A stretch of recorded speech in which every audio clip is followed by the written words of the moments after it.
The Cincinnati Reds are bad. Over their first 25 games, they've won a grand total of 3. They started off good enough, going into the defending champ's house, splitting a 4-game series, and then it all fell apart. They lost 11 in a row, beat the Cardinals, then lost another 9 straight. 3 wins, 22 losses. There was another team that also had that record, the worst team that I remember watching in my lifetime, the 2003 Tigers. Not even the 1962 Mets had that bad of a start. They were 7-18 through 25 games. Let's look at the ugliest stats that come out of this horrid stretch, as well as some bright spots, and compare this 3-22 start to the 2003 Tigers. Before I start, I want to thank Coaster Hockey Gaming Boy for pitching this video idea. The Reds are dead last in baseball in 8 offensive categories and 6 pitching categories. I won't go through all of them. Some stats are included in other more comprehensive stats. Let's start with offense, and nobody's striking out at a higher rate than the Reds, 26.5%. League average is 22.73%. Oakland isn't far behind them with 26%. The best in baseball being the Cardinals at 18.8%. If you want to know how much baseball has changed over the last 20 years, through 25 games, the 03 Tigers had the same exact strikeout rate as the Cardinals, but they were nowhere near the top. They were 8th to last. The league average was 16.72%, and the Orioles led the way at 12.2%. The Reds are also last in WRC+, or Weighted Runs Created Plus. This is even more comprehensive than WOBA. Not only does it take all the hitting metrics and combine them into one, it takes the ballpark and the league context into account. The Reds are down at 65, 13 points behind the Red Sox, and the Yankees are leading the way at 121, the league average at 98.4.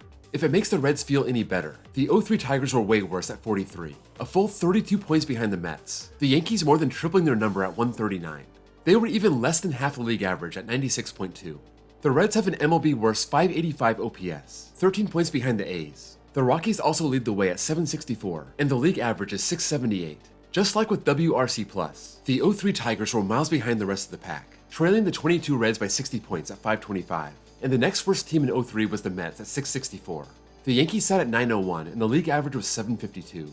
The other categories the Reds are dead last in include WOBA, on-base percentage, slugging, BSR, which is base running runs above average, and offensive runs above average. Overall, even though the Reds strike out way more than the 03 Tigers, they are much closer to the pack and league average in the other important offensive categories. As for pitching, let's start with the walk per 9 rate, and the Reds are way far back at 5.14, the White Sox being next at 4.29, and nobody else even being in the 4s. The Dodgers lead with 2.34, and the league average is 3.27. The 03 Tigers didn't really have a problem walking batters. At 3.28, they beat the league average of 3.52, ranking 11th in the majors. The Yankees were tops in the league back then at 2.26.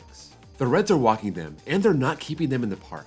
They're in last place, allowing 1.46 homers per game. The Rangers next at 1.39. The Giants leading at 0.57, league average at 0.95.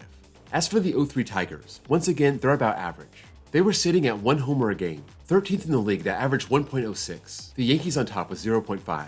I guess this goes hand in hand with the Reds having the worst ground ball percentage. The Reds are also last in BABIP, or batting average on balls in play, but FIP seems to be more of a comprehensive indicator. This is fielding independent pitching, and it tries to take out luck and quality of defense. Either way, the Reds are last with a FIP of 5.17, well behind the Rangers with 4.5, the Dodgers leading with 2.86, and the league average at 3.78. The 03 Tigers were below average by a little, posting a 4.6 to the 4.4 average, only good for 20th place, and the Yankees led the way with 2.86. The final stat is pretty devastating, and that's ERA. The Reds have a team ERA of 6.9. That's nearly 2 runs worse than the next worst team, that being the Nats, and they stand at 5.03. They're a long way out from the Dodgers at 2.21, more than tripling that ERA, and almost doubling up the league average of 3.8. The 03 Tigers weren't great. 4.84 was about half a run worse than league average, but that was nowhere near dead last, ranking 22nd. The Expos were tops in baseball back then at 2.92, and funny enough, the worst team ERA through 25 games in 2003 was the Reds with 5.99.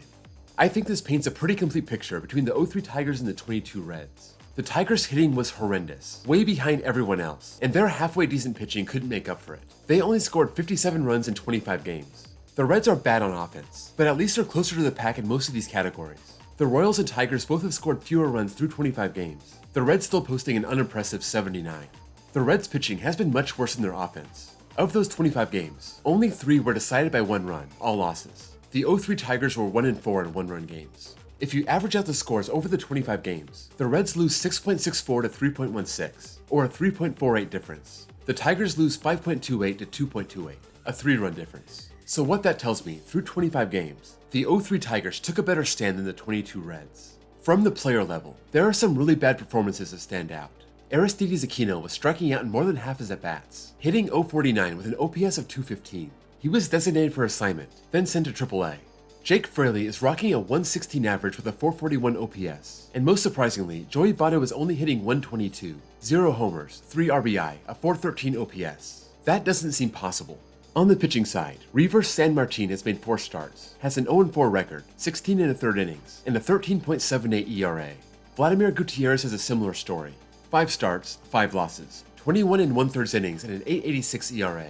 Finally, Hunter Green has been so impressive with his 12.6 K/9 rate, but he's still 1-4 over 20 2/3 innings, posting an 8.71 ERA.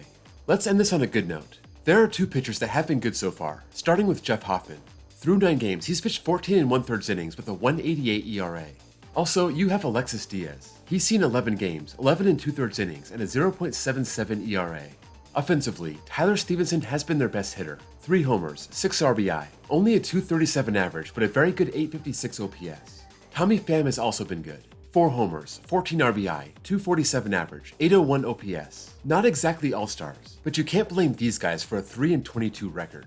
That's it for this video. I know the Reds weren't supposed to be good, but nobody thought they would have 120 losses. They'll probably turn this around, even if it's a little bit, and they'll probably end up with 60 to 70 wins. If they can pitch a little bit better, their offense isn't that far off, and you gotta think, Votto will be good again at some point. They're probably safe from being the worst team of all time, but nothing's impossible. If you enjoyed this video, please drop a like, and if you're new here and love baseball content, I'd love to have you on board. Please give me a sub for more just like this. Thank you all for watching, and I'll see you all next time.